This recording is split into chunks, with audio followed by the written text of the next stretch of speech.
Halo, Ing. Inga. Ing. Ya, Halo. ya Fon. Ya Fon. Bisa bantu Malam doa, Fon. Ing, malam ini? Gua di jalan. Ing. Gua di Oh, lu jalan. lagi di jalan? Sambil di jalan, nggak enak nanti Ganggu berisik. sih. Oke, Ya next udah. aja ya. Oke, Oke, ya yuk. udah nggak Makanya apa-apa. nih nggak pakai Oke, video. next. Oke, ya. Ya. Oke, thank you, Ing. Yo. Di Bali katanya gempa, Ing. Iya, tadi sore sebentar. Tadi. Oh, ada gempa. Iya, Oh, ya udah. iya. By the way, aman-aman aja ya. Oke. Aman, Anyway, aman, aman, thank puji you, Tuhan. Ing. Oke. Oke, Fon. Yo, yo, yo. Nanti kalau Puji udah Tuhan. sampai baru gue Amin. buka video ya, Yoi. kalau udah sampai. Oke, oke, dah. Oke. Ya, thank you. Malam, Pak Seto. Malam, Bu. Gimana ceritanya? Dibagi cerita ya.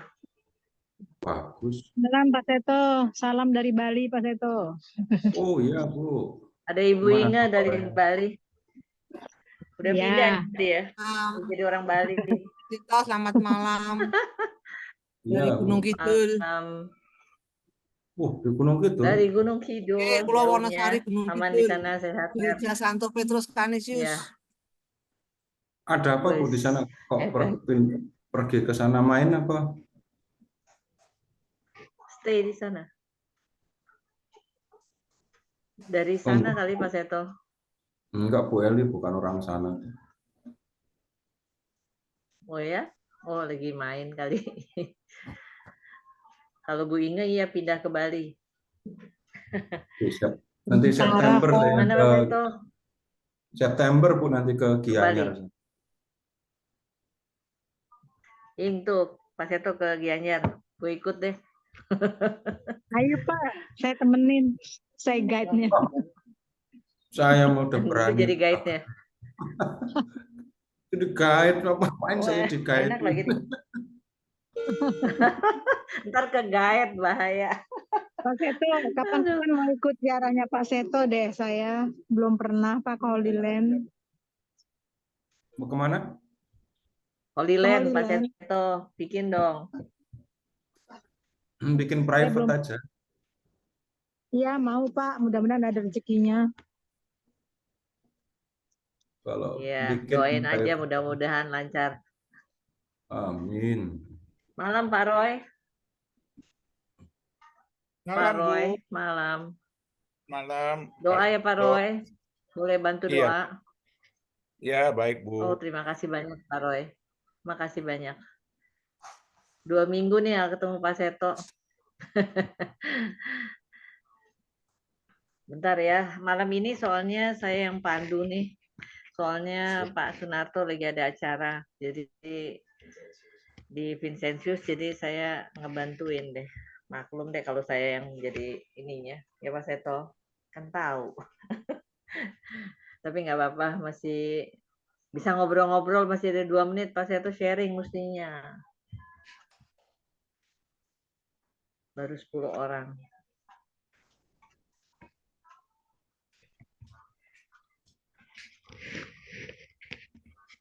Ini aja, Bu, catatan kalau pergi ke sana. Apa catatannya Pak? Kalau Aman tapi sana niatnya jauh. aman, nggak masalah.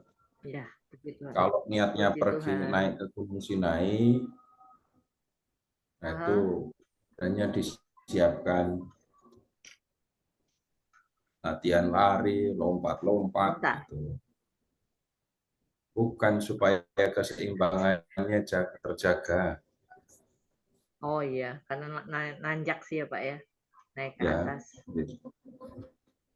Banyak orang tua yang ikut berapa? naik sampai ke atas, tapi ya dari pengalaman itu harus persiapannya begitu. Kurang. Ya lah, namanya juga udah tua, mestinya ya pakai untanya lebih tinggi lagi kali Pak, lebih ke atas lagi.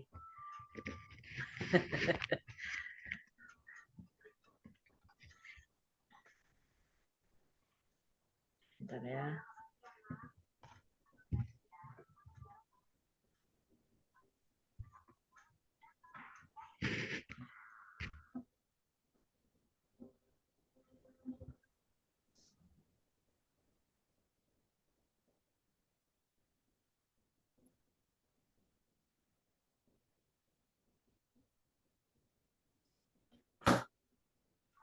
Pak Seto masih sama kan? Ini yang masih belajar mengasihi seperti Tuhan Yesus kan?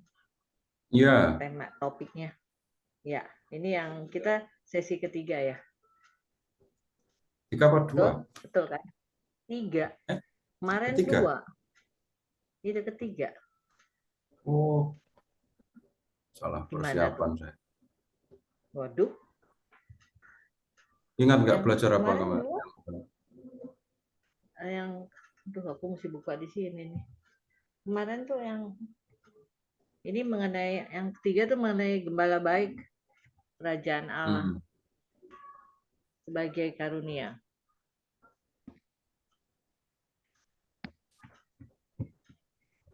Betul, Pak? Iya, Iya.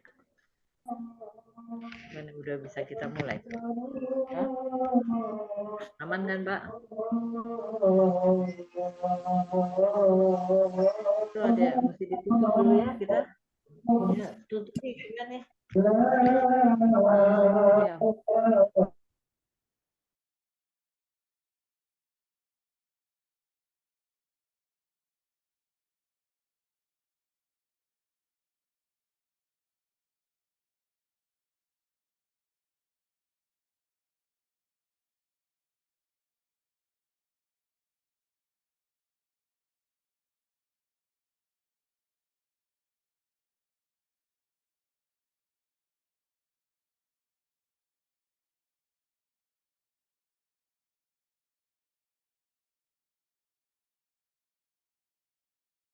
Udah.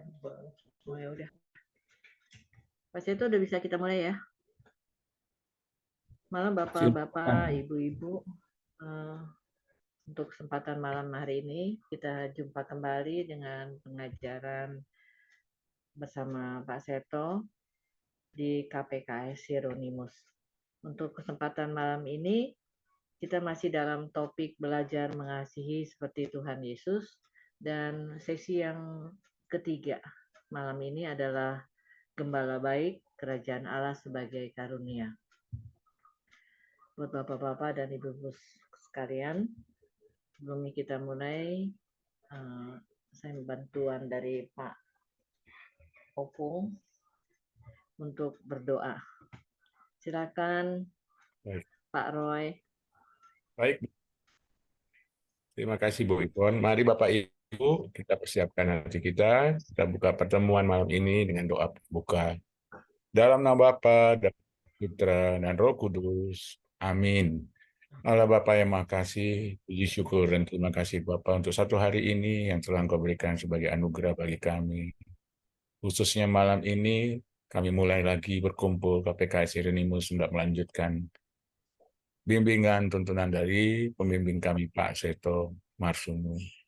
Curahkanlah rahmat dalam hati kami Bapa, berkatilah Pak Seto dan kami semua, agar pertemuan ini memberi pesan-pesan yang berguna bagi kehidupan kami. Supaya kami juga dapat sedikit demi sedikit mewujudkan kami untuk bisa mengasihi seperti Tuhan Yesus mengasihi kami Bapa. Maka kami serahkan semua waktu pertemuan ini ke dalam kuasa kasih-Mu dan doa syukur serta permohonan ini selalu kami haturkan Bapa di dalam nama Yesus Kristus Putra-Mu yang tunggal Tuhan kami. Amin. Dalam nama Bapa dan Putra dan Roh Kudus. Amin. Amin. Makasih Pak Roy. Pak Seto, selamat malam, sudah bisa dimulai. Silakan Pak Seto. Ya, terima kasih. Baik, selamat malam Ibu, Bapak, dan saudara-saudara semua. Ya, di pertemuan yang ketiga kita belajar mengasihi dari Tuhan Yesus. Dan yang akan kita pelajari itu ada 2 perikop. Kita lihat dulu yang pertama tentang gembala yang baik. Nah, kemudian perlu diingat lagi atau bahkan tidak pernah boleh dilupakan. Kalau kita belajar mengasihi dari Tuhan Yesus, belajar tentang kasih, maka enggak cukup kita hanya menggunakan otak. Ya. Kalau panasan udah Cukup orang hanya menggunakan otak. Orang yang mengasihi berpikir, jelas ya. Tetapi orang yang merasa dikasihi itu tidak cukup hanya menggunakan ini kemampuan untuk berpikir. Kita perlu menggunakan hati. Nah, kemudian begini, Bapak Ibu silahkan mengingat bagaimana pengalaman Bapak Ibu dalam mengasihi. Tolong Bapak Ibu kalau di rumah, Bapak Ibu pernah mengalah kan ya? Mengalah atau menangan terus atau nggak mau kalah? Sama istri kalah terus. Pernah rebutan mainan sama anak-anak atau belum? Nah, gini, saya ambil contoh, Bapak Ibu silahkan ingat-ingat contoh sendiri ya. Silahkan cari contoh sendiri, silahkan ingat-ingat sendiri. Waktu kami masih kecil, saya, kakak, adik saya masih kecil, berulang kali ya, itu kami mendengar Bapak selalu berulang kali mengatakan, yang penting kalian sudah makan, aku sudah senang. Itu kan ya itu omongan bapak saya yang masih teringat sampai sekarang. Jadi pengalaman orang tua ketika mengasihi sangat jelas ketika terjadi hal yang seperti itu. Jadi rela ketika ya dia sendiri nggak makan, padahal juga makan sebenarnya. Kami nggak pernah kurang makan sebenarnya. Tapi bapak mengucapkan kalimat-kalimat yang seperti itu yang berulang. Kemudian berikutnya Bapak Ibu silahkan mengingat juga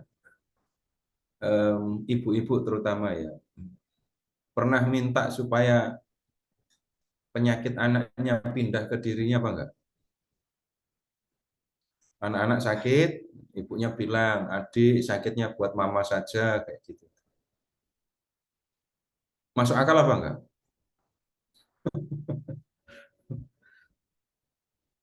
Dan bisa terjadi apa enggak? Ke dokter mana? Dokter mana yang bisa mentransfer penyakit dari anak-anak ke orang tua? Tapi kalimat itu sudah mengungkapkan, aku tidak mau orang yang aku kasih itu sakit, gitu kan ya. Karena sakit itu tidak mengenakan, sakit itu membuat orang menderita. Nah, kemudian begini, yang berikutnya lagi, nggak semua mengalami kalau yang berikutnya ini. Ketika anak Bapak Ibu disakiti oleh orang lain, Bapak Ibu bisa tenang saja, diam-diam saja. Mana yang biasanya bereaksi lebih cepat kalau anak disakiti, Bapak atau Ibu? Bapak, Selalu Bapak atau banyak juga Ibu yang lebih cepat bereaksi daripada Bapaknya?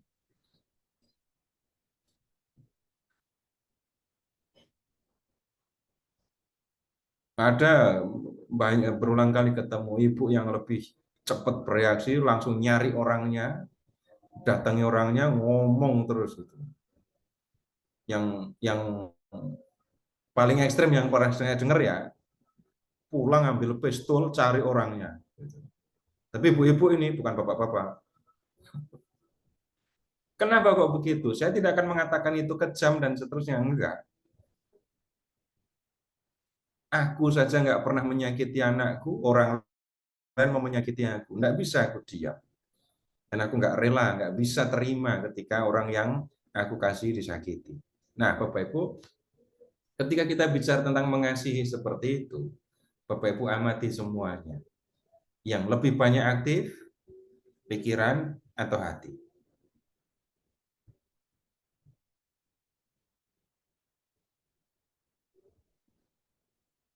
Nah, kalau saya ambil contoh yang ekstrim yang terakhir tadi, ibunya apa berpikir, kalau nanti aku tembak orang itu lalu aku masuk penjara bagaimana? Enggak kepikir begitu.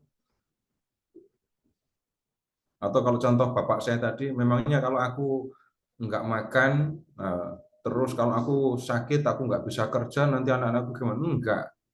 Yang ada di dalam hatinya cuma aku nggak mau orang yang aku sakiti menderita. Saya juga tidak mengatakan orang yang mengasihi itu nggak rasional ya, tetapi yang akan kita temukan adalah orang yang mengasihi itu pikirannya, seluruh dirinya dikendalikan, digerakkan oleh kasih. Nah, kemudian kita akan melihat bagaimana Tuhan Yesus itu menggambarkan bagaimana dirinya itu mengungkapkan mengasihi murid-muridnya ya. Nah, jadi sekarang Bapak Ibu silahkan ke Injil Yohanes bab 10. Nanti kontrasnya akan sangat kelihatan antara yang mengasihi dan yang tidak mengasihi. Akulah gembala yang baik. Gembala yang baik memberikan nyawanya bagi domba-dombanya. Sedangkan seorang upahan yang bukan gembala dan yang bukan pemilik domba-domba itu sendiri, ketika melihat serigala datang, meninggalkan domba-domba itu, lalu lari, sehingga serigala itu menerkam dan mencerai-beraikan domba-domba itu. Ia lari karena ia seorang upahan dan tidak memperhatikan domba-domba itu. Akulah gembala yang baik, dan aku mengenal domba-dombaku dan domba-dombaku mengenal aku. Sama seperti Bapa mengenal aku dan aku mengenal Bapa, dan aku memberikan nyawaku bagi domba-dombaku. Ada lagi padaku domba-domba lain yang bukan dari kandang ini. Domba-domba itu harus kutuntun juga, dan mereka mendengarkan suaraku, dan mereka akan menjadi satu kawanan dengan satu gembala.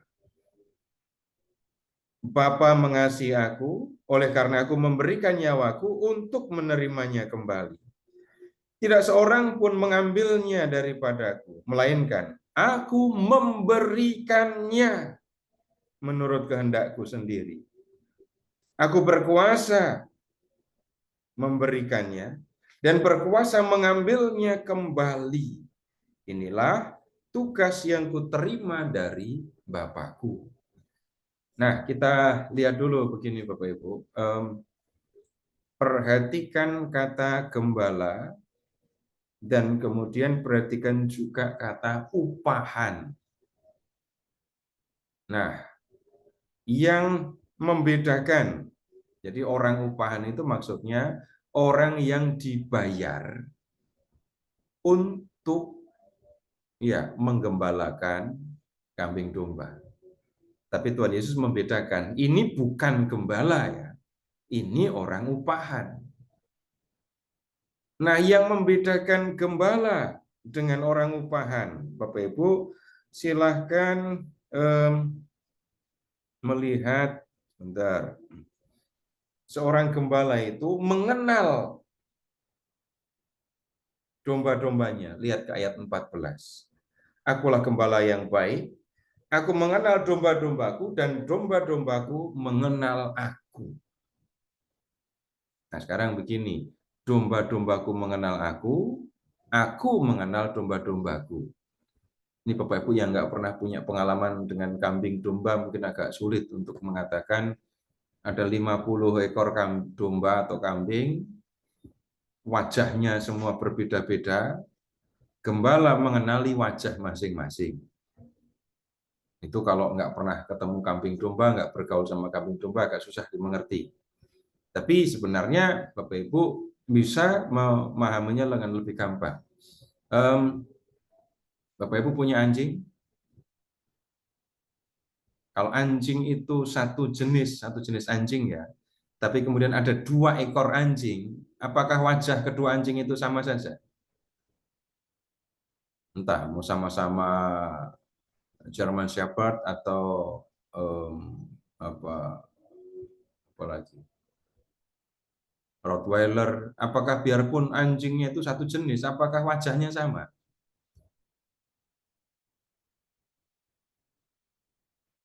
Beda pasti, lain jenis. Beda kan ya? Sekarang silahkan membayangkan, kambing pun seperti itu, domba pun seperti itu. wajahnya beda, satu dengan yang lain beda. Jadi itu kalau cuma 2 anjing, kalau 10 anjing, dan seterusnya, wajahnya pun akan beda-beda. Apa yang membuat Bapak Ibu bisa kenal dengan anjing atau binatang piaraan Bapak Ibu? Karena tiap hari bertemu kan, tiap hari berkumpul, ya main-main, tiap hari bertemu, diajak bicara juga gitu kan. Bapak Ibu yang pernah punya anjing yang kemudian sudah meninggal, anjingnya mati gitu ya, masih bisa nggak terbayang wajah anjing yang sudah mati itu?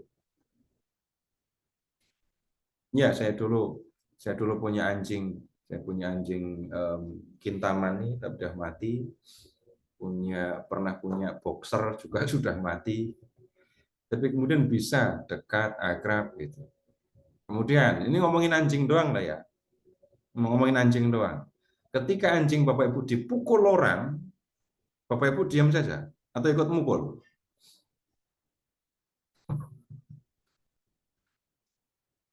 Yang Bapak Ibu memelihara anjing sungguh-sungguh, kalau sampai ketemu gitu ya, sampai mengalami anjing Bapak Ibu ditangkap orang, dipotong, dibikin tongseng gitu. Bapak Ibu akan ikut nyicipi. Ini keterlaluan kalau sampai ikut nyicipi kan ya. Ini bukan anjing ternak, tapi anjing peliharaan. Nah, kemudian begini, bayangkan relasi seperti itu antara gembala dengan kambing dombanya ya, antara gembala dengan domba. Bayangkan relasi yang seperti itu. Nah, kemudian gembala mengenal domba-dombanya, domba-domba mengenal ini gembalanya. Balik lagi kalau ngomongin anjing tadi ya. Ini anjing Bapak Ibu ada di rumah, Bapak Ibu pergi seharian gitu pergi. Terus Bapak Ibu pulang. Ya, kemudian bagaimana reaksi anjing Bapak Ibu?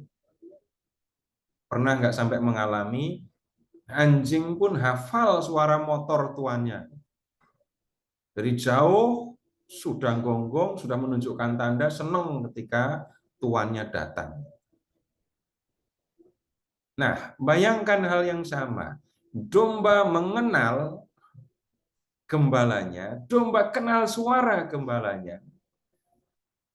Dan kemudian bahkan bisa terjadi nih ya, suara domba dikenal oleh ini gembalanya. Itu gembala yang sebenarnya yang seperti itu. Nah, kalau orang upahan dikasih, ya dia jaga kambing domba, dia jagain ya. Tapi kemudian itu dilakukan, ya karena dibayar, bukan karena ada relasi antara domba dengan kambing. Nah, kemudian Tuhan Yesus bicara lebih lanjut tentang gembala yang baik, memberikan nyawa bagi domba-dombanya.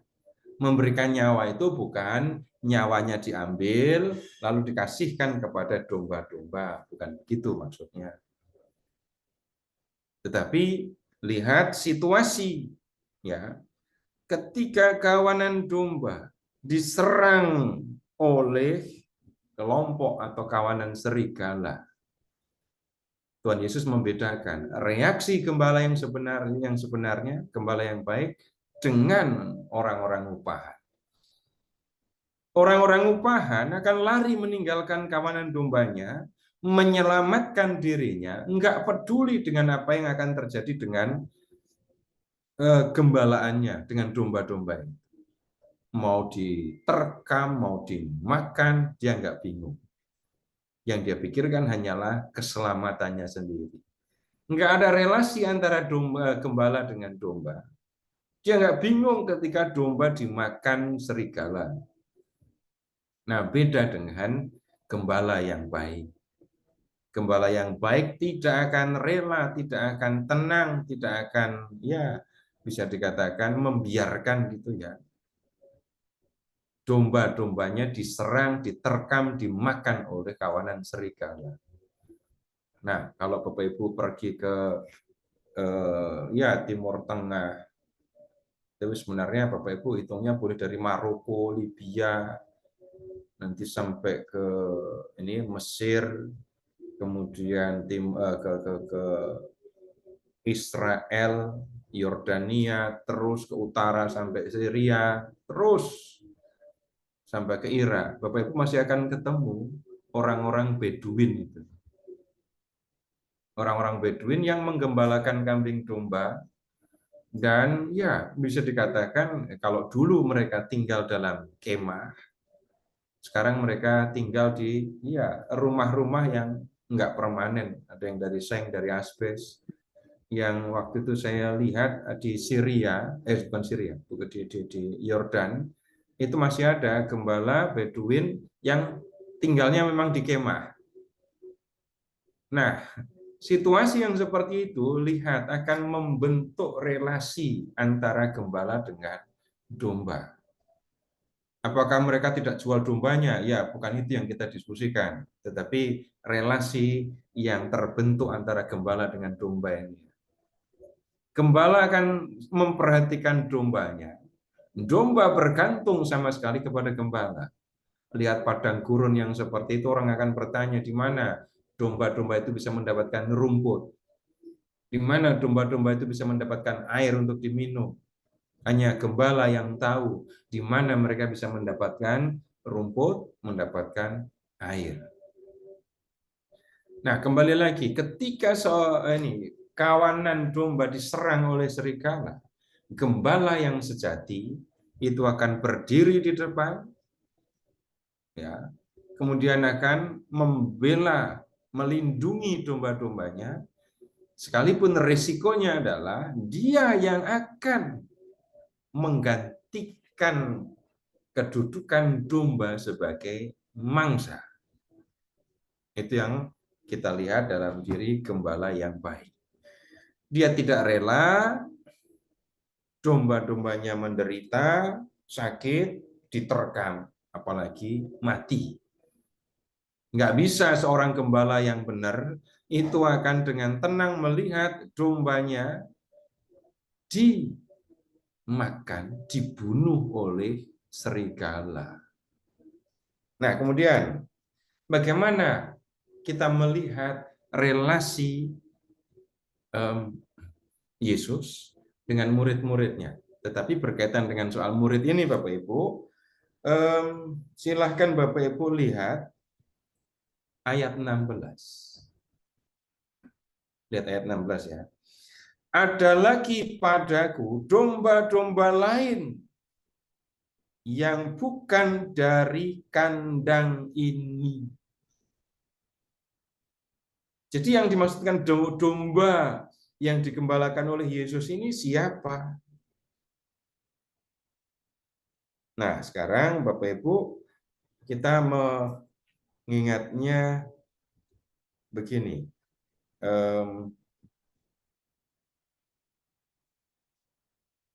Ketika Yesus berkarya, itu kita ketemu dengan ada Yesus, ada juga kemudian murid-murid Yesus. Di antara murid-murid Yesus itu ada 12 rasul. Nah, murid-murid dalam pemahaman yang lebih luas itu adalah orang-orang yang mendengarkan Yesus lalu percaya kepadanya. Dari antara mereka Tuhan memilih 12 untuk menjadi rasul gitu ya. Nah, sekarang Bapak Ibu silahkan ke Injil Yohanes bab 17. Yohanes 17.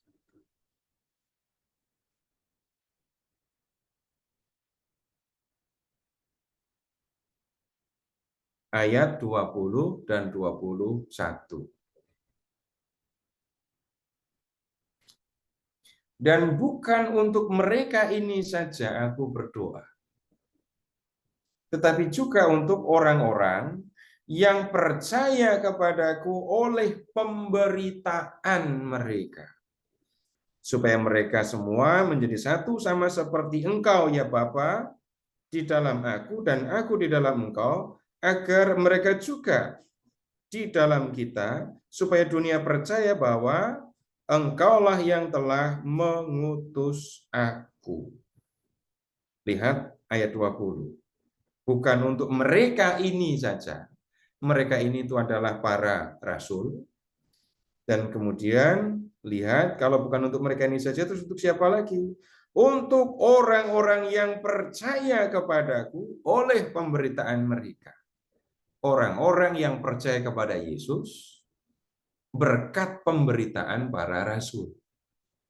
Jadi Bapak Ibu, dalam hal ini Tuhan Yesus memberikan ini pembedaan gitu ya. Ada orang-orang yang menjadi percaya kepada Yesus karena para rasul memberitakan Yesus kepada mereka. Nah, dalam hal ini Bapak Ibu juga silakan mengingat, berbahagialah orang yang tidak melihat namun percaya. Kalau nggak hati-hati, Bapak Ibu, kalimat ini seringkali diucapkan untuk mengkritik Thomas. Membandingkannya dengan 10 murid yang lain.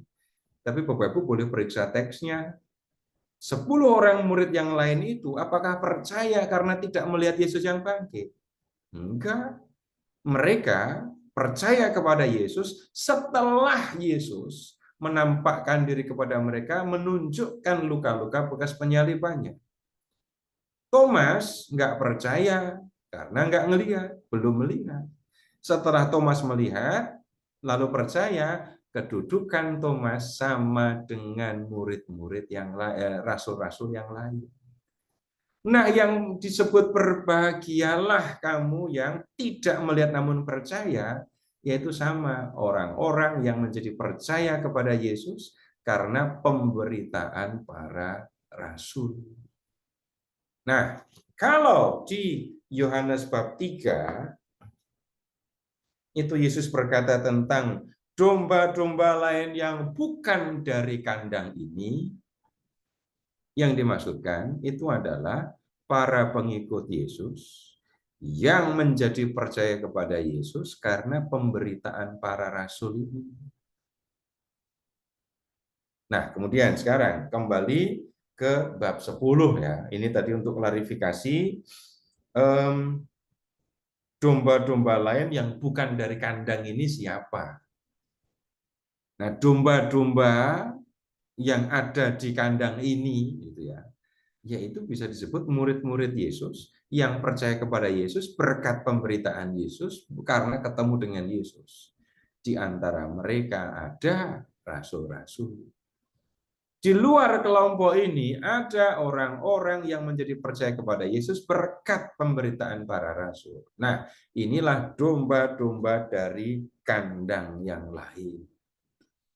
Nah, kalau kemudian Yesus mengatakan, akulah gembala yang baik, dan kemudian dia punya domba. Domba yang dimaksudkan tentu saja bukan hanya domba yang di kandang ini, tetapi juga yang di kandang lain. Bukan hanya para pengikut Yesus yang menjadi percaya kepada Yesus berkat pemberitaan Yesus, tapi juga orang-orang yang menjadi percaya kepada Yesus berkat pemberitaan para rasul. Yesus menjadi gembala yang baik untuk semua. Balik lagi ke ayat 16. Ada lagi padaku domba-domba lain yang bukan dari kandang ini. Domba-domba itu harus kutuntun juga, dan mereka akan mendengarkan suaraku, dan mereka akan menjadi satu kawanan dengan satu gembala. Nah, kemudian sekarang kita memahami, kita melihat sekarang ya, bagaimana kiasan tentang gembala yang baik dan domba-dombanya ini menjelaskan, menggambarkan relasi Yesus dengan domba-dombanya. Mengingatnya begini saja, gembala yang baik tidak ingin domba-dombanya mati diserang serigala. Tidak rela domba-dombanya menjadi mangsa kawanan serigala. Yang dikehendaki oleh gembala yang baik justru supaya domba-domba itu hidup tenang, makan kenyang gitu ya. Dan itu yang akan menjadi kegembiraan sang gembala. Nah, hal yang sama Bapak Ibu. Silahkan Bapak Ibu sekarang mengingat kembali yang ini. Yohanes bab 3 ayat 16. Karena begitu besar kasih Allah akan dunia ini sehingga ia mengaruniakan anaknya yang tunggal supaya setiap orang yang percaya kepadanya tidak binasa melainkan beroleh hidup yang kekal. Yesus sebagai gembala yang baik tidak rela, tidak mau orang-orang yang dikasihinya, domba-domba yang dikasihinya binasa. Sebaliknya, dia rela mati karena menghendaki, karena menginginkan domba-dombanya, orang-orang yang percaya kepadanya itu hidup selamanya. Nah, keinginan Yesus supaya orang-orang yang percaya kepadanya itu selamat juga tampak dalam ucapan Yesus mengenai rumah Bapa. Di rumah Bapakku ada banyak tempat tinggal. Aku akan pergi ke sana untuk menyiapkan tempat bagimu. Sesudah itu aku akan datang kembali dan membawa kamu ke tempatku, supaya di tempat aku berada, di situ pun kamu berada. Nah, Tuhan Yesus menghendaki orang yang dikasihinya bahagia. Di dalam perumpamaan tentang gembala yang baik ini, Tuhan Yesus tidak menghendaki orang-orang yang percaya kepadanya itu binasa. Ibarat domba, Yesus tidak mau domba-dombanya diterkam binatang buas dan dimangsa. Nah, kemudian supaya domba-dombanya itu bisa selamat dari bahaya kematian, gembala ini berdiri di depan membela domba-dombanya, bahkan dia rela memberikan nyawanya bagi domba-dombanya. Apa maksudnya memberikan nyawanya bagi domba-dombanya? Dia rela mati. Nah, ibarat gembala, dia mau dirinya dijadikan mangsa serigala, yang penting dombanya selamat. Itu yang dimaksudkan kalau dikatakan gembala yang baik memberikan nyawanya. Bukan ngambil nyawa lalu taruh di domba, bukan begitu. Nah, Yesus melakukan yang sama. Karena tidak menghendaki orang yang percaya kepadanya binasa, Yesus mau mati, mau menyerahkan nyawanya di kayu salib semata-mata supaya orang-orang yang percaya kepadanya itu memperoleh keselamatan. Nah, sekarang Bapak Ibu lihat ayat 17 ya. Lihat ke ayat 17. Bapa mengasihi aku karena aku memberikan nyawaku untuk menerimanya kembali. Menerimanya. Nya itu apa? Katanya menunjuk kemana?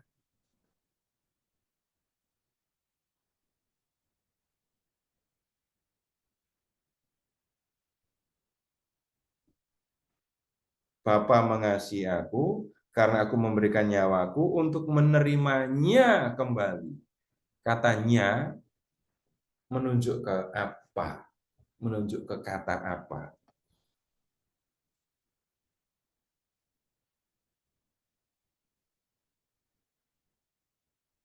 Cuman gitu aja nggak mau jawab.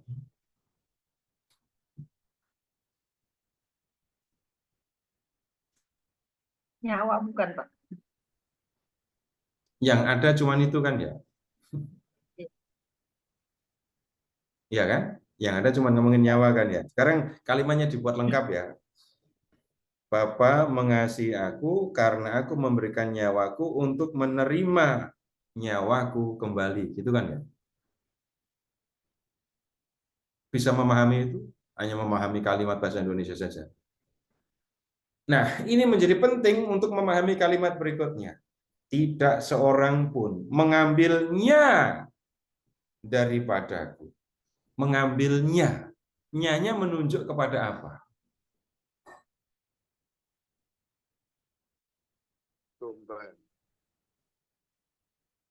Menunjuk kemana? Lihat, Bapa mengasihi aku karena Ia memberikan nyawaku untuk menerimanya kembali. Tidak seorang pun mengambilnya daripadaku, melainkan aku memberikannya menurut kehendakku sendiri. Aku berkuasa untuk memberikannya dan berkuasa mengambilnya kembali. Tuh, kata nya itu tadi menunjuk pada kata apa? Nyawa, Pak. Nggak ada kemungkinan Nyawa. lain kan? Nggak ada kemungkinan lain, yang ada cuma kata nyawa. Tidak seorang pun mengambil nyawaku daripadaku, melainkan aku memberikan nyawaku menurut kehendakku sendiri. Aku berkuasa memberikan nyawaku dan berkuasa mengambil nyawaku kembali. Kalimat lengkapnya begitu kan? Nah, sekarang begini, apa maksud ucapan Yesus ini? Tidak seorang pun mengambilnya daripada.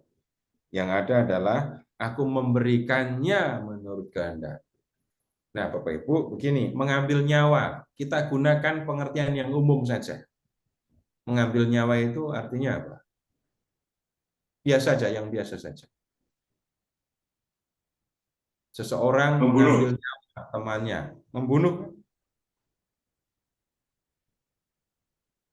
Membunuh itu ada nggak yang rela minta orang lain membunuh dia?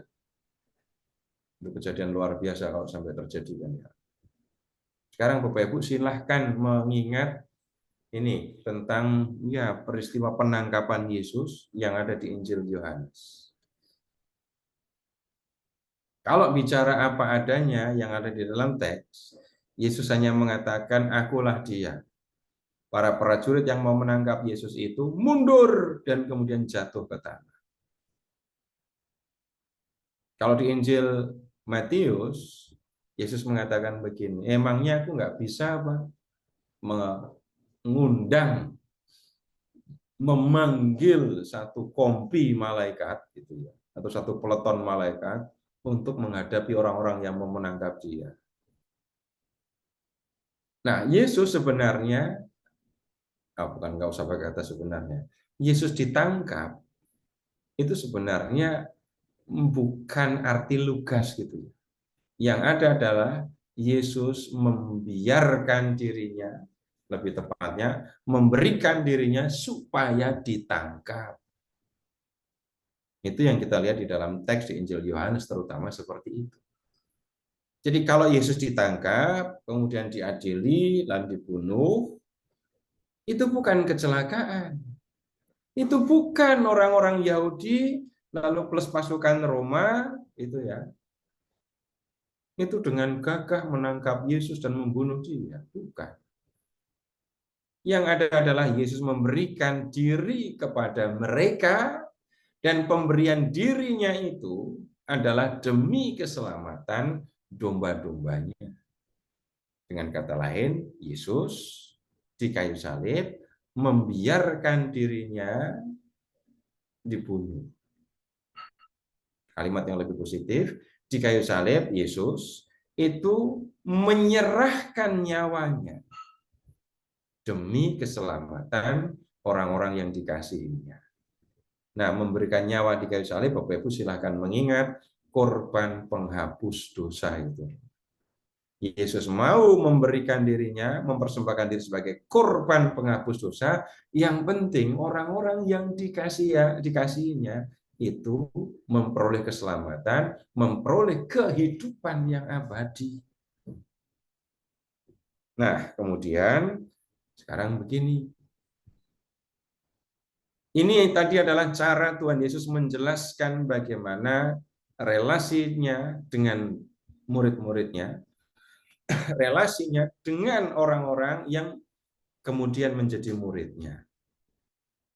Kemudian sekarang begini, Bapak Ibu, kalau gini kita berbicara tentang Yesus yang berlaku seperti itu kepada manusia, Bapak Ibu yang mengaku sebagai murid-murid Yesus, bisa nggak merasakan bagaimana Yesus seperti seorang gembala bagiku yang memberikan nyawa untuk keselamatanku, yang mau mati supaya aku hidup abadi. Pertanyaan ini sederhana, tetapi nyatanya Bapak Ibu tiap tahun dalam hari suci, terutama ya pekan suci, itu kita melihat terus apa yang dilakukan oleh Yesus untuk murid-muridnya. Tiap pekan suci pasti kita mengenangkan kembali peristiwa itu. Yesus, gembala yang baik, memberikan nyawanya untuk domba-dombanya. Dan itu terjadi di kayu salib. Nah, kemudian sekarang begini.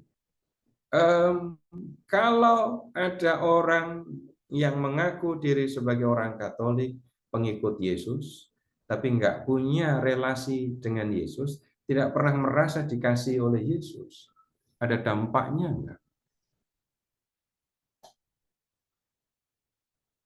Pertanyaan yang seringkali saya ajukan di dalam berbagai kesempatan ya.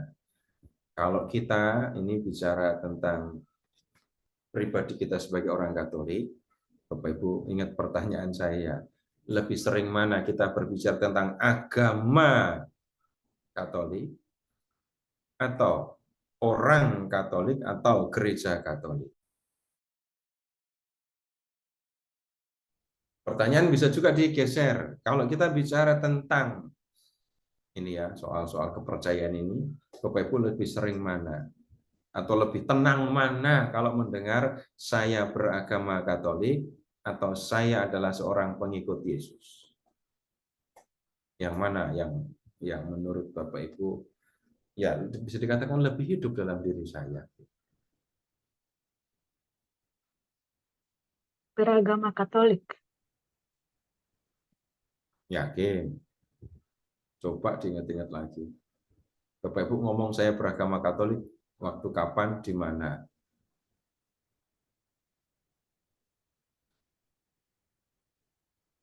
Coba diingat-ingat. Saya menyebut agama saya itu kapan saja? Mengikut Yesus. Nanya, Pak. Kepala Ya, itu sekolah nanya, Pak. kalau lihat di KTP, terus apa lagi? Hidup capil gitu ya. Nah, itu akan disebut. Tapi kemudian begini, Bapak Ibu tolong ingat-ingat di lingkungan, di gereja, di komunitas gitu ya. Bapak Ibu sering nggak ngomongin tentang agama Katolik?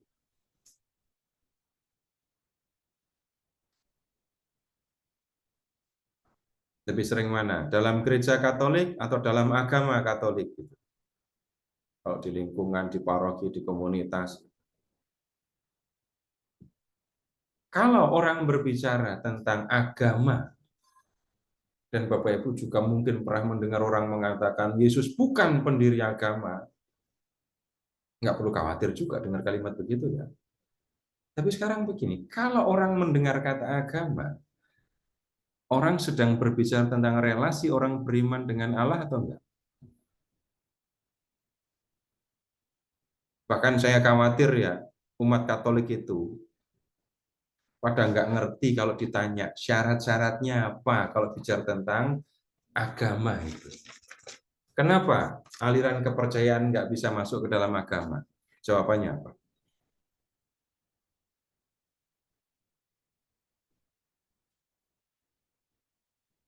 Para penganut aliran kepercayaan kan tidak bisa menyebut diri agama kan ya, beragama gitu. Karena kalau orang berbicara tentang agama, itu Bapak Ibu akan ketemu dalam tanda kutip syarat-syarat administratif gitu.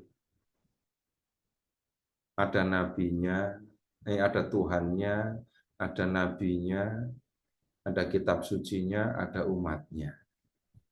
Lalu ada tata cara, ada hukum, ada perintah dan aturan. Kalau itu yang Bapak Ibu perhatikan, maka balik lagi pertanyaannya. Itu mengandaikan relasi dengan Tuhan apa enggak? Seringkali enggak. Tapi lebih merupakan soal yang sifatnya administratif. Nah, sekarang kita kalau lihat di dalam gereja Katolik, Nah, lebih sederhananya kan kita mengatakan begini, saya mengikuti Yesus di dalam gereja Katolik, begitu kan ya. Saya ini pengikut Yesus, iya, tapi saya juga anggota gereja Katolik.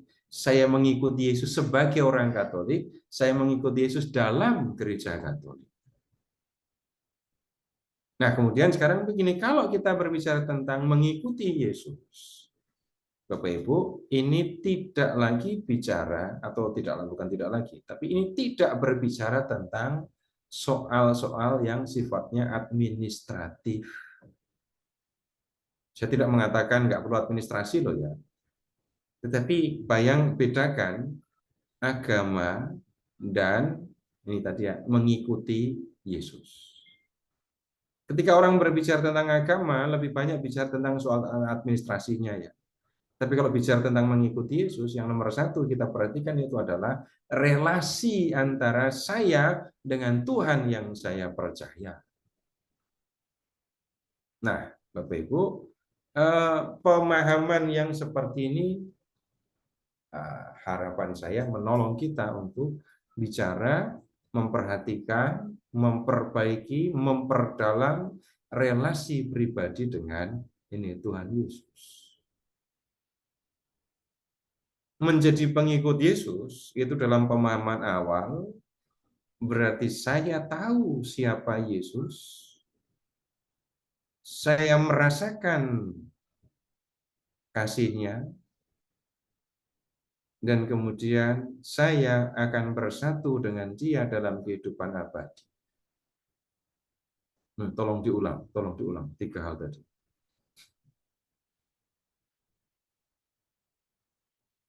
Kalau bicara tentang mengikuti Yesus, yang harus diperhatikan apa? Nomor 1, Siapa Yesus? Tahu siapa Yesus? mengenal, tahu siapa Yesus. Merasakan Yang kasih-Nya. merasakan dikasih oleh Yesus. Yang ketiga, Saya akan hidup bersamanya ya, di hidup dalam surga. pengharapan akan tinggal bersama Dia dalam kehidupan abadi. Bapak Ibu silahkan periksa. 3 hal ini yang ada di dalam kepercayaan kita sebagai orang yang mengikuti Yesus. Kurang pengetahuan, ya repot. Kita perlu pengetahuan yang benar tentang Allah. Tapi punya pengetahuan, tetapi tidak merasakan kasih Tuhan Yesus, Bapak Ibu, kita kalau begitu hanya akan menjadi orang yang pinter ngomong tentang Tuhan Yesus, tetapi tidak merasakan relasi pribadi dengan Dia. Nah, orang yang mengikuti Yesus, yang merasakan kasih Yesus, akan terus hidup dalam pengharapan bahwa dia akan tinggal bersama dengan Yesus dalam kemuliaan abadi. Baik Bapak Ibu, sampai di sini. Kalau ada yang mau disampaikan, silakan.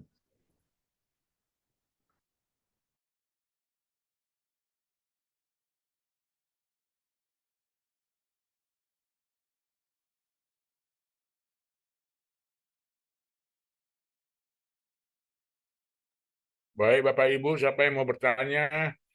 Silakan. Kalau nggak ada yang bertanya, saya yang bertanya. Gitu ya.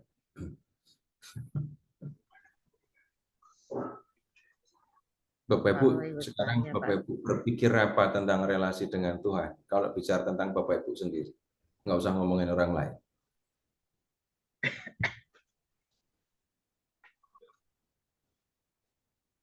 Tentang berdoa, Pak. Kenapa? Apa yang dipikirkan tentang berdoa dalam pembicaraan kita ini tadi? Hubungannya apa dengan doa? Agar dikenal sebagai ininya, gembalanya, sebagai dombanya. Sekarang begini, kalau bicara tentang doa ya, apa yang Ibu mengerti tentang doa dulu? Berbicara dengan Tuhan. Bicara dengan Tuhan. Tuhan dengerin apa enggak? Dengerin. Tapi kalau dibalik, Tuhan mau bicara dengan ibu, ibu dengerin apa enggak? Kasih kesempatan enggak Tuhan bicara? Kalau mengatakan doa itu berbicara, kita menemukan doa itu sebagai komunikasi kan ya. Tapi kalau berdoa itu sebagai berbicara, komunikasinya searah atau dua arah? Satu arah. Jadinya Karena yang cuma satu mendengarkan, ya satu mendengarkan, satu ngomong. harusnya kalau bicara komunikasi kan dua arah. Kalau Iya. bicara tentang ini, berbicara yang cuma searah, aku yang ngomong, kamu harus dengerin. Itu Bapak Ibu akan ketemu relasi apa ya? Bapak Ibu perhatikan ya, orang-orang yang merasa diri sebagai penguasa, itu telinganya kepake apa enggak? Enggak. Ini kalau ada yang mau pesan telinga second, pesan telinga-telinga para penguasa itu, karena telinganya enggak terlalu banyak kepake. Jadi masih secondnya masih bagus. Kalau kita berbicara tentang doa, Bapak Ibu, dalam relasi dengan Tuhan ini tadi ya, Bapak Ibu silahkan pertimbangkan, pikirkan tentang kehidupan doa. Yang urusannya bukan sekedar saya berbicara dengan Tuhan, tetapi relasi, membina, membangun relasi dengan Tuhan. Ada waktunya saya berbicara dengan Tuhan dan Tuhan mendengarkan, tapi ada waktunya juga Tuhan berbicara dan saya mendengarkan. Selain itu juga, Bapak Ibu, kalau di dalam gereja Katolik kita diajarkan juga berdoa. Itu bisa jadi kita hanya menikmati kebersamaan dengan Tuhan. Kesetiaan untuk terus bersama dengan Tuhan inilah Bapak Ibu. Kesetiaan untuk mendengarkan suara Tuhan, itu juga yang akan menolong kita untuk mengerti siapa Tuhan, sekaligus merasakan bagaimana Tuhan mengasihi. Nah, begitu.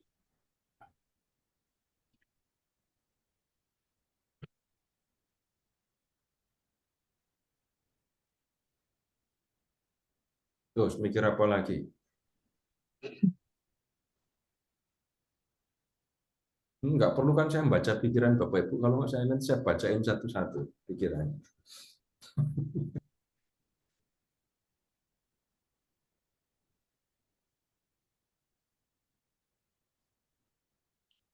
Baik, kalau benar nggak ada yang mau ngomong bicara tentang relasi. Bapak Ibu nanti akan bisa tahu dengan memperhatikan ini semua tadi ya. Bapak Ibu akan tahu bedanya mengikuti Yesus di dalam gereja Katolik dengan yang lain. Enggak perlu saya jelaskan yang lain, tapi Bapak Ibu silahkan periksa. Kalau orang melihat agama sebagai kumpulan aturan untuk masuk surga, Bapak Ibu perhatikan ada relasi enggak di situ. Dan jangan sampai menjadi pengikut Yesus dalam gereja Katolik berhenti hanya sampai ini agama Katolik, aturannya mana, mana perintahnya, mana larangannya, dan kemudian hiduplah mengikuti itu. Perintah, lalu hindari larangan. Kalau itu yang terjadi, Bapak Ibu nggak akan merasakan, nggak akan bisa merasakan ini ya, relasi. Nah, kemudian sekarang begini, Bapak Ibu, tolong Bapak Ibu mengingat ya, romantisme hubungan Bapak Ibu dengan orang lain, dengan suami, dengan istri, dengan anak, dengan saudara, dan seterusnya, dengan teman. Semua punya relasi yang seperti itu kan ya, relasi yang romantis. Romantisme Bapak Ibu dulu sebagai anak, dengan romantisme Bapak Ibu sekarang sebagai orang tua, sama atau beda? Jelas berbeda. Pertanyaan berikutnya, Bapak Ibu pernah nggak merasa, saya kalau ngomongin romantisme, ini urusannya bukan soal hubungan antar apa ya, hubungan apa nyebutnya. Kalau biasanya romantisme itu urusannya apa? Suasana hati. lawan Yesus. Dan kemudian nanti urusannya lebih lanjut, bicara tentang ya relasi lebih lanjut dalam keluarga. Enggak selalu, bukan itu yang saya maksudkan. Tapi relasi yang indah, gitu ya Jaya. Antara saya dengan orang-orang yang mengasihi saya dan ada di sekitar saya. Bapak Ibu silakan mengingat-ingat itu. Bapak Ibu misalnya gini aja ya. Ini nggak pakai relasi dengan siapapun. Bapak Ibu waktu kecil senang belajar apa enggak? Seneng lah. Wah, nggak bisa bilang seneng lah, seolah-olah semua seneng. Enggak. Ada yang belajar seperti malah disiksa, ada juga. Tapi saya akan kemudian ingat, ketika mengingat peristiwa masa lalu yang menyenangkan, nah itu yang saya maksudkan soal romantisme itu. Sekarang begini, saya untuk contoh saja ya. Saya nggak akan malu untuk mengatakan, dulu saya kalau belajar itu di kuburan. Di kuburan kakek saya, di kuburan nenek saya, dan itu menyenangkan sekali. Ingat itu, saya nggak akan sedih, nggak akan malu, karena disitulah tempat yang paling indah untuk belajar dulu. Bawa tikar, bawa buku ke kuburan, udah senang. Pergi ke sekolah, ada masa-masa yang membuat saya senang. Nah, yang saya maksudkan sekarang, bicara tentang keindahan relasi, yang membuat Bapak Ibu senang, tenang, dan seterusnya, dan kemudian Bapak Ibu geser. Perhatikan ketika Bapak Ibu mengalami indahnya relasi dengan Tuhan. Kapan saja Bapak Ibu merasakan, kapan saja Bapak Ibu mengalami itu, dan kemudian kalau mengenang itu Bapak Ibu akan senang. Nggak mungkin Bapak Ibu nggak punya, udah lama ikut Yesus kok, masa nggak ada indah-indahnya menjadi pengikut Yesus. Masa nggak ada indah-indahnya hidup sebagai pengikut Yesus, membina relasi dengan Yesus. Bisa mengingat? Nggak usah sharing dah. Nggak usah sharing, ingat-ingat saja. Nah, kalau kita bisa mengingat masa yang seperti itu, Bapak Ibu amati ya, yang ada, yang aktif, itu pikiran, membayangkan, dan hati yang merasakan relasi.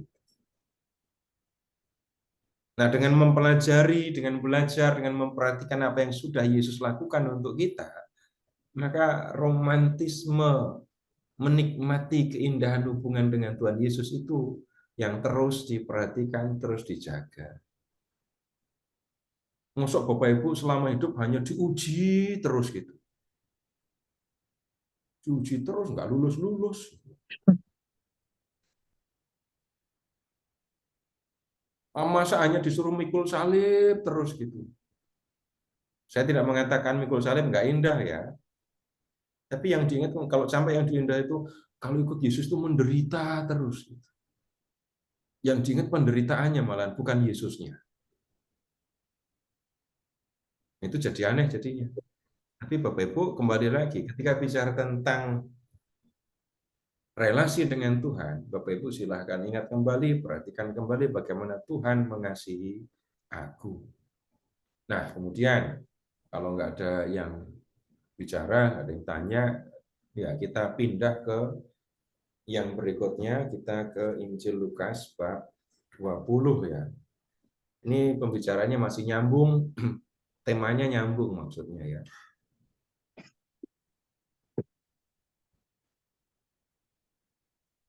Lukas Matius 20 1 sampai dengan 16. Ini perikop yang sudah biasa saja.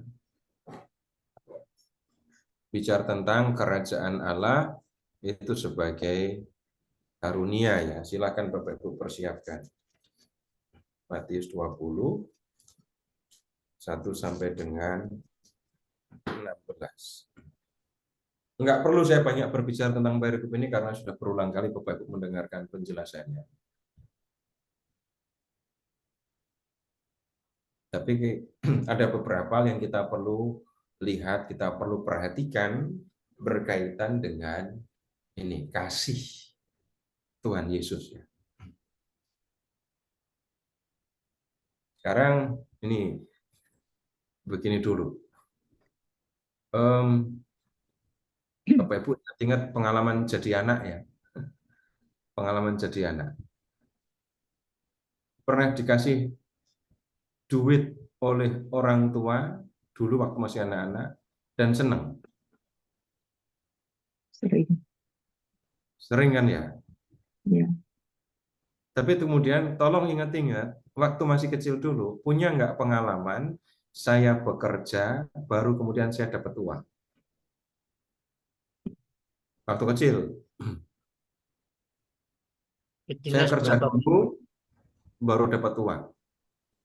Kenapa? SMP, Pak. SMP. Enggak masalah. Tapi bukan setelah Ya, Bapak Ibu kerja dan setelah Bapak Ibu dewasa maksud saya. Iya, ya. Pernah. pernah. Bapak Ibu misalnya waktu kecil disuruh ikut atau diajak jualan gitu ya. Setelah jualan baru nanti dapat uang.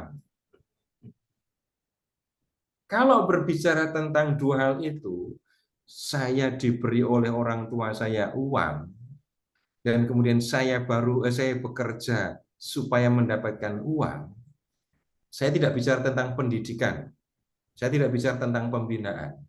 Tapi saya bicara tentang kegembiraan. Mana yang lebih menyenangkan sebagai anak? Yang Dapat kerja. uang karena saya anak bapak, atau saya kerja baru saya dapat uang? Kerja dapat uang. Sebagai anak lebih senang kerja dulu dapat uang. Iya, Pak. Bangga, Pak. Ya, saya ngomongnya cuma senangnya doang. Dapat uang dari kerja itu senang, Pak. Senang, iya, Mm-mm. Pak. Dapat uang karena bekerja itu senang. Ya, Iya, itu senang. Coba kita periksa lebih lanjut. Supaya Bapak Ibu bisa mendapatkan uang dengan bekerja, kalau misalnya Bapak Ibu kerja apa dulu waktu kecil? jual Nyewain koran. komik, Pak. Nyewain komik, Jual Pak. koran. Jual Jual koran, Pak. koran. Berita Minggu. Ya, kalau orang jual koran, nggak mungkin Bapak bangun siang kan ya? Pasti. Nggak Sampai mungkin malam. bangun. Sampai malam nunggunya di kereta Jakarta itu. Di Surabaya. Kalau lihat ngambil korannya di mana? Stasiun. Terus kemudian terus keliling, bukan keliling ya, Keliling naik jalan. sepeda. Nah Harus itu aku. Kalau enggak laku. ya, kalau nggak laku. Kesiangan Ya, sampai kesiangan ya nggak dapat duit nanti. sampai lupa tidur. Itu sampai lupa tidur. Nah kemudian lihat untuk mendapatkan uang, perhatikan bekerjanya. Ada capeknya, ada Ada. perjuangan melawan capek. Kemudian Iya, iya. kalau Bapak Ibu itu jualan gitu ya, apalagi misalnya ibu-ibu gitu ya, atau bapak-bapak tapi nggak apa-apa yang masih anak-anak. Lalu waktu jualan ketemu teman sekolah, Enggak biasa saja masalah. perasaannya. Enggak masalah. Malah bangga, Pak. Setelah berapa lama, saya tidak bicara Bapak sebagai orang tua sekarang ya. Ketika Bapak masih kecil, jualan koran ketemu teman perempuan, langsung bisa bangga atau mulai dengan malu. Malu. Malu, Pak. Makanya saya tidak bicara tentang pendidikan, tidak bicara tentang pembinaan. Untuk mendapatkan uang, saya kerja begini. Saya harus bangun pagi dan seterusnya menghindari rasa malu. Kemudian ketika saya terima uang dari orang tua, susah payah saya apa? Enggak ada. Enggak ada. Dan syaratnya untuk terima, itu kan cuma satu kan ya. Jadi anak bapak saya, Baik. gitu aja. Ya. Nah, sekali lagi saya tidak bicara tentang pendidikan, pembinaan, dan seterusnya. Tapi mendapatkan uang, yang satu harus dengan kerja keras, menyingkirkan rasa malu, meluangkan tenaga, meluangkan waktu, keringat, dan seterusnya. Yang satunya tinggal terima. Nah, kemudian sekarang begini, yang membuat bangga itu adalah saya bekerja, lalu saya mendapatkan sesuatu. Tapi kemudian sekarang Bapak Ibu, kita lihat yang lebih, kita gunakan pemahaman itu untuk melihat kerajaan surga. Yang masuk kebun jam pagi-pagi mendapatkan 1 dinar. Dan Bapak Ibu lihat ya, bab 20 ayat 2. Setelah ia sepakat dengan pekerja-pekerja itu mengenai upah sedinar sehari, ia menyuruh mereka ke kebun anggurnya. Kemudian Bapak Ibu lihat setelah sore ayat 10, mereka yang masuk kebun dan bekerja dari pagi, ayat 10 ya, mereka menerima 1 dinar. Di ayat 11 mereka bersungut-sungut. Kemudian mereka berkata begini di ayat 12. Mereka yang masuk terakhir ini hanya bekerja 1 jam, dan engkau menyamakan mereka dengan kami yang sehari suntuk bekerja berat dan menanggung panas terik matahari. Tetapi Tuhan itu menjawab seorang dari mereka, saudara, aku tidak berlaku tidak adil terhadap engkau. Bukankah kita telah sepakat 1 dinar sehari? Ambillah bagianmu dan pergilah. Bekerja keras, lalu dapat upah. Ya, kalau sekali lagi kalau bicara tentang pendidikan, pembinaan, wah itu harus ditanamkan kebanggaan, saya bekerja bisa menghidupi diri sendiri. Iya, itu harus. Tetapi ketika berbicara tentang ini ya, upah dan karunia, kita akan melihat dengan cara yang berbeda. Atau begini dulu. Waktu Bapak Ibu kecil dulu itu punya rasa iri hati atau enggak? Ada. Punya, Pak. Punya. Jadi maksud saya begini loh, saya bekerja untuk biaya sekolah saya. Tapi adik-adik saya enggak bekerja kayak saya, tapi juga dibiayai sekolahnya. Lalu sebagai anak, iri hatinya muncul. Enak sekali adik saya itu. Saya harus kerja, tapi dia nggak perlu kerja. Kita kan mengatakan, enak sekali dia, karena apa? Enggak kerja, tapi dapat sesuatu. Saya harus kerja untuk mendapatkan sesuatu. Nah, situasinya ada kemiripan seperti itu ya. Yang masuk kebun jam 5 dapat 1 dinar. Yang masuk kebun dari pagi dapat 1 dinar. Nah, iri hatinya muncul. Lihat ke ayat 15. Tidakkah aku bebas mempergunakan milikku menurut kehendak hatiku? Atau iri hatikah engkau karena aku murah hati? Nah, perhatikan kata iri hatinya di sini. Yang kerja dari pagi mendapatkan 1 dinar, tapi harus melewati panas terik matahari. Yang masuk kebun jam 5 sore, kerja cuma sejam, dapat uang dalam jumlah yang sama. Tuhan Yesus tidak berbicara tentang pemberian upah ya. Tapi Bapak Ibu lihat ke ayat 1. Tuhan Yesus berbicara tentang kerajaan surga. Pertanyaannya bisa dibuat menjadi lebih sederhana kok. Kerajaan surga itu ganjaran atau karunia? Kerajaan surga itu upah atau karunia? Upah. Karunia, Pak. Karunia, Pak. Iya. Karunia. Nah, begini. Kalau mengatakan, itu di perikop sebelumnya sebenarnya diskusinya begitu ya. Kehidupan kekal untuk orang Yahudi itu upah. Ganjaran, Upah, ganjaran, pahala, sama dalam hal ini ya. Upah untuk apa? Kerja keras menaati hukum Taurat. Kerja keras karena menaati hukum Taurat. Dan orang Yahudi digambarkan dalam perumpamaan ini seperti orang yang masuk kebun pagi, kerja keras dari pagi sampai sore, lalu mendapatkan kerajaan surga atau kerajaan Allah. Orang yang mengikuti Yesus itu seperti orang yang masuk kebun jam 5 sore tadi. Dia mendapatkan 1 dinar, iya. Tetapi 1 dinar itu diperoleh bukan karena mereka bekerja keras. Kerja yang mereka lakukan 1 jam sore hari. 1 jam sore hari. Nggak ada panas-panasnya sama sekali itu. Tapi kemudian dapat 1 dinar. 1 dinarnya itu bukan karena mereka bekerja.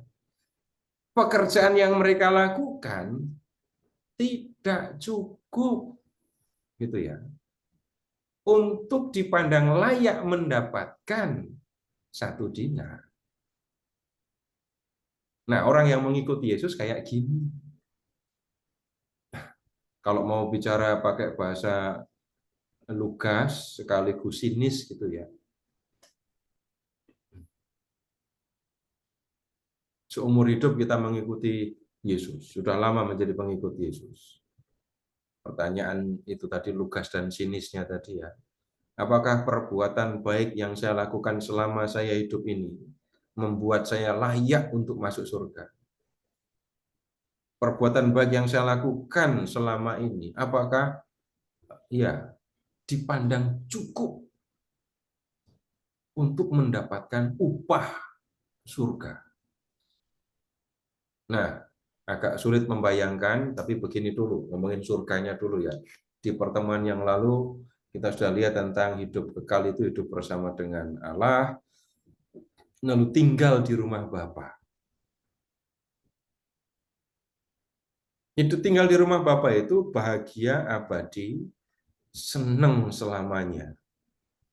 Enggak ada penderitaan sama sekali, enggak ada kesulitan, sakit sama sekali. Yang ada adalah gembira maksimal selamanya. Kalau mengingat perbuatan-perbuatan yang saya lakukan, apakah kemudian saya berani mengatakan, Tuhan, lihat perbuatan saya. Layak kan saya masuk surga? Hidup bersamamu dalam kemuliaan yang abadi. Nah, orang yang percaya kepada Yesus enggak akan berani mengatakan yang seperti itu. Kenapa?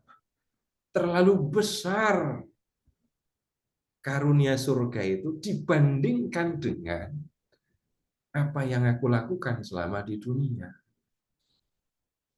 Nah, kemudian sekarang balik lagi ke ini ya, kalau berbicara tentang menjadi pengikut Yesus, itu gambarannya seperti orang yang masuk kebun jam 5 sore. Menerima kerajaan surga. Masuk dalam kerajaan surga bukan karena saya sudah melakukan sesuatu untuk Tuhan, melakukan hal-hal untuk Tuhan, tetapi karena Tuhan mengasihi aku, menghendaki aku bahagia. Jadi untuk orang yang mengikuti Yesus, ya surga itu karunia yang diberikan oleh Tuhan semata-mata Tuhan mengasihi aku. Nah, ini tidak berarti kemudian Bapak Ibu, oh kalau begitu berarti enggak apa-apa berbuat dosa. Berarti enggak apa-apa, enggak usah berbuat baik, enggak usah mengasihi orang lain. Nah, sekarang begini. Bapak Ibu silahkan mengingat lagi ya pengalaman. Bapak Ibu pernah enggak Bapak Ibu dibantu orang lain? Menerima bantuan, pertolongan dalam wujud apapun? Pernah. Nah, kalau Bapak Ibu pernah, yang pernah loh ya, yang nggak pernah agak repot jawabnya nanti. Ketika Bapak Ibu, kalau Bapak Ibu pernah mengalami bantuan, pertolongan dari orang lain, kemudian Bapak Ibu melihat di kemudian hari ya, melihat orang yang mengalami kesulitan seperti yang pernah Bapak Ibu alami, Bapak Ibu terdorong, tergoda nggak untuk membantu orang itu juga? Iya. Atau gini, kalau Pak Edi tadi misalnya nyebut, saya dulu pernah jadi jualan koran gitu ya. Setelah Bapak menjadi dewasa dan melihat tukang anak-anak yang jualan koran, terdorong, tergerak nggak untuk beli korannya? Sangat membantu, Pak. Tidak harus Sangat kan? beli, tapi membantu. Ya. Nggak harus beli tapi membantu gimana? Yang kok Ya, kalau saya tidak ingin baca koran, ya saya kasih uang atau apa gitu loh, Pak. Kan tidak ya selalu, tidak malah malah malah mubazir korannya nanti biar dibaca orang lain, tapi saya bantu dia. melihat saya dulu dibantu orang lain yang membeli koran saya. Kemudian setelah saya dewasa melihat anak-anak yang jualan koran, entah bagaimana saya akan berpikir menolong mereka. Itu Bapak waktu itu membuka buku peraturan yang mana Pak yang Bapak buka? Nggak ada, Pak. Nggak ada. Pengalaman menggerakkan, mendorong saya untuk melakukan. Begitu kan? Iya. Dan silahkan ambil contoh-contoh yang lain. Kalau saya misalnya begini, Bapak Ibu, saya pernah sangat dibantu karena omongan. Karena omongan. Diberi semangat karena karena omongan. Waktu itu saya baru mulai belajar, mulai bekerja gitu ya, untuk urusan kitab suci. Saya ngerti apa yang mereka omongkan, apa saya ngerti yang diomongkan orang-orang pintar dalam kitab suci itu. Ngerti saya. Saya punya pertanyaan juga, saya bisa ngomong juga, tapi nggak berani. Nggak berani. Karena apa? Merasa kecil, sudah paling kecil, paling muda, sekolahnya paling rendah. Tapi kalau belajar, saya yakin saya belajar. Seorang dosen senior mengatakan, ayo Mas Ito, jangan diam saja, bicara. Orangnya udah lupa ketika saya tanya. Tapi kalimat itu membuat saya kemudian menjadi lebih percaya diri. Nggak meremehkan orang. Nah, pengalaman yang seperti itu. Dan banyak, Bapak-Ibu silakan periksa saja sendiri. Pengalaman-pengalaman saya dibantu oleh orang lain dan kemudian amati bagaimana pengalaman itu menggerakkan saya untuk menolong orang lain. Nah, sekarang hal yang senada, hal yang sama terjadi kalau kita berbicara tentang Allah yang mengasihi saya, Allah yang mengaruniakan hidup kekal kepada saya. Saya orang berdosa, Yesus mengasihi saya. Kemudian lihat, Yesus mati di kayu salib untuk keselamatan saya. Kalau saya memahami, mengalami, merasakan kasih Tuhan yang seperti itu, maka urusan berikutnya bukan saya menghafal perintah, aturannya seperti apa, ini melanggar aturan apa enggak, bukan. Tapi pengalaman dikasihi itu yang akan menggerakkan, mendorong saya untuk ya melakukan kasih, mewujudkan kasih kepada orang lain. Jadi pengalaman, keyakinan, perasaan Tuhan mengasihi saya, itu yang akan mendorong, menggerakkan orang, menggerakkan kita untuk mengasihi sesama. Itu yang menjadi penting dalam urusan relasi antara orang beriman dengan Allah tadi. Nah, Bapak Ibu, bagaimanapun, walaupun saya nggak tahu masa lalu Bapak Ibu, saya nggak yakin kok Bapak Ibu diajari waktu kecil, ini perintah Yesus, hafalin ya, ada 250 perintah. Oh, ini yang nggak boleh kamu lakukan, ini larangannya. Ada berapa larangannya? Ada 320. Waktu kecil nggak belajar kayak gitu kan ya. Enggak. Yang dipelajari oleh seorang pengikut Yesus adalah bagaimana Yesus hidup dan kemudian apa yang diajarkan Tuhan Yesus. Apa yang dilakukan Tuhan Yesus, apa yang diajarkan Tuhan Yesus, tapi bukan menghafal. Yang kemudian akan terjadi, yang diharapkan dan kemudian diyakini akan terjadi, pengenalan akan Tuhan itu mendorong orang untuk melakukan apa yang dikehendaki oleh Tuhan. Berikutnya lagi, begini, ada hal yang istimewa yang diberikan kepada orang-orang yang mengikuti Yesus. Bapak Ibu itu lihat gambar yang ada di layarnya Pak Joni itu. Bapak Ibu lihat gambar apa itu? Kelihatan nggak? Merpati. Hati. Burung merpati. Ini kalau melihat gambar merpati warna putih lagi. Bapak Ibu ingat apa kalau urusan dengan Tuhan Yesus? Urusan Roh Kudus. dengan Roh Kudus. Nah, Roh Kudus itu diberikan oleh Tuhan kepada orang yang percaya. Roh itu tidak hanya ya, menunjukkan apa yang dikehendaki Tuhan, mengajarkan siapa Tuhan dan apa yang dikehendakinya, tapi Roh Kudus itu juga memberikan kekuatan sehingga orang sanggup untuk melakukan apa yang dikehendaki Tuhan, supaya orang sanggup hidup mengikuti yang dikehendaki Tuhan.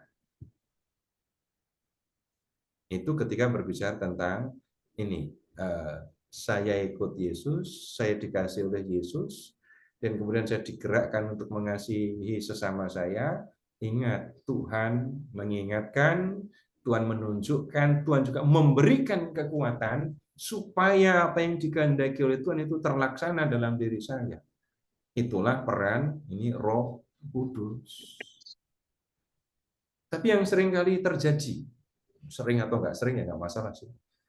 Roh Kudus yang gagal mendidik, membina, mendorong saya. Atau saya yang mengabaikan, gagal mendengarkan Roh Kudus. Mengabaikan. Hati-hati dengan yang mengatakan itu Roh Kudus dalam diri saudara sedang tidur. Kalau ada yang mengatakan begitu, waspada omongan seperti itu. Bagaimana mungkin roh tidur? Roh Kudus lah disebutnya sedang tidur. Nah, itu bukan sesuatu yang kita dengarkan dari Tuhan Yesus. Tetapi sekarang lihat yang lebih lanjut berkaitan dengan ini karunia Roh Kudus ini. Bapak Ibu, kalau tadi kita berbicara, saya ajak Bapak Ibu untuk melihat perintah, larangan, lakukan perintah, hindari larangan, kamu akan selamat. Kalau orang berbicara tentang hal yang seperti itu nyinggung-nyinggung Roh Kudus apa enggak? Iya. Coba diingat-ingat. Iya, Roh Pak. Kudus. Iya. Kalau orang berbicara tentang agama sebagai kumpulan perintah dan larangan, nah kalimatnya berjabat lebih jelas ya. Kalau orang berbicara tentang agama sebagai perintah dan larangan, Bapak Ibu nyebut-nyebut Roh Kudus apa enggak? Tidak. Atau begini saja, yang lebih jelas lagi ya, yang lebih konkret lagi. Pernah enggak Bapak Ibu mengatakan atau mendengar orang Katolik yang berkata, perintah Yesus itu sulit, mengasihi musuh. Ketika orang mengatakan perintah Yesus itu sulit, ya, mengasihi musuh itu sulit, saya tidak mengatakan gampang juga loh ya. Tapi pertanyaannya ketika mengatakan yang seperti itu, dia sedang berbicara dengan memperhatikan Roh Kudus apa enggak? Enggak. Tidak. Nah, yang ada adalah saya melihat perintah itu sulit, berat, untuk saya lakukan. Tapi kalau berbicara tentang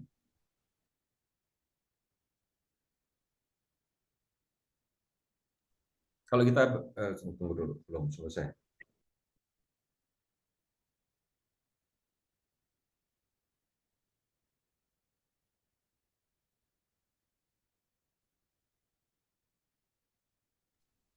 Kalau kemudian kita berbicara tentang mengikuti Yesus, sejak awal mengikuti Yesus saja, kita sudah bicara tentang Roh Kudus. Namanya dibaptis, itu kan sudah kita terima Roh Kudus. Roh Kudus inilah yang menolong kita untuk menjadi seorang yang menjadi pengikut Yesus yang benar. Nah, yang seringkali terjadi, banyak orang tidak belajar tentang bagaimana memperhatikan gerak peran Roh Kudus ini. Sehingga yang dipikirkan, kalau ikut Yesus itu begini-begini, tetapi sambil mengabaikan Roh Kudus seolah-olah Tuhan tidak memberikan pertolongan apapun. Tapi kemudian lihat, ketika Roh Kudus itu ada di dalam diri saya, Roh itu menggerakkan, mendorong saya, bahkan memberikan kekuatan kepada saya untuk melakukan apa yang dikehendaki oleh Allah. Nah, orang yang mengalami, merasakan bagaimana Tuhan mengasihi dia, akan dibantu oleh Roh Kudus ini, diingatkan, diberi kekuatan untuk melakukan apa yang dikehendaki oleh Allah, sehingga saya hidup mengikuti apa yang dikehendaki oleh Allah. Baik, Bapak Ibu, sampai di sini apakah ada yang mau disampaikan? Ini saya bicara kepada Bapak Ibu dengan cara yang mungkin agak berbeda seperti yang sudah saya sampaikan. Pembicaraan saya agak berbeda dengan yang sebelum-sebelumnya. Nanti Bapak Ibu begini, ini Bapak Ibu ngomongnya begini terus lama-lama kan tahu kehidupan mistik itu seperti apa. Kehidupan rohani, kehidupan yang lebih dalam berelasi dengan Tuhan itu seperti apa. Lama-lama Bapak Ibu akan terbiasa dengan yang seperti ini.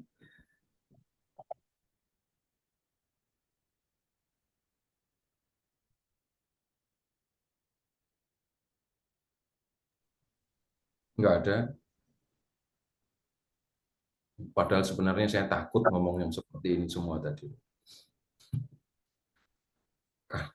Kalah pengalaman sama Bapak Ibu itu sudah pasti ya.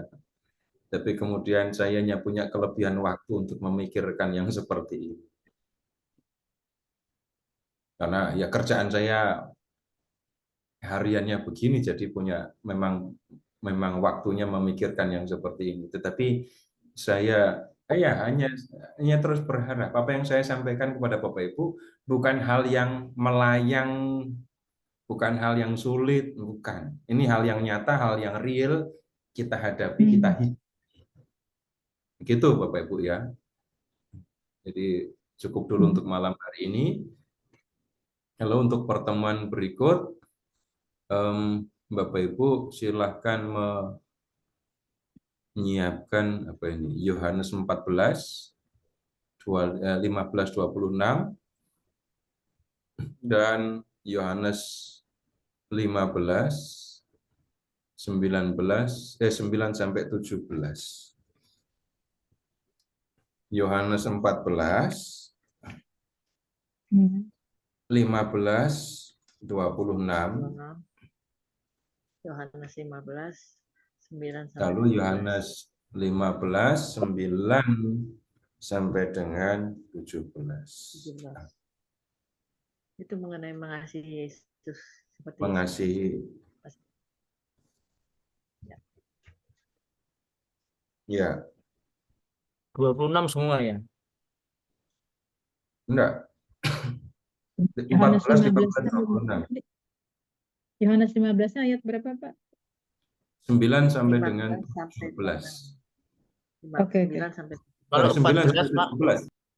17. 14 15 sampai 26. 14, 15, 26 26, sampai 26. Oke, oke, oke, oke. 15, 9, 15 17. Dan sampai Oke. 17. 17. Oke. Ya. Oke, Pak.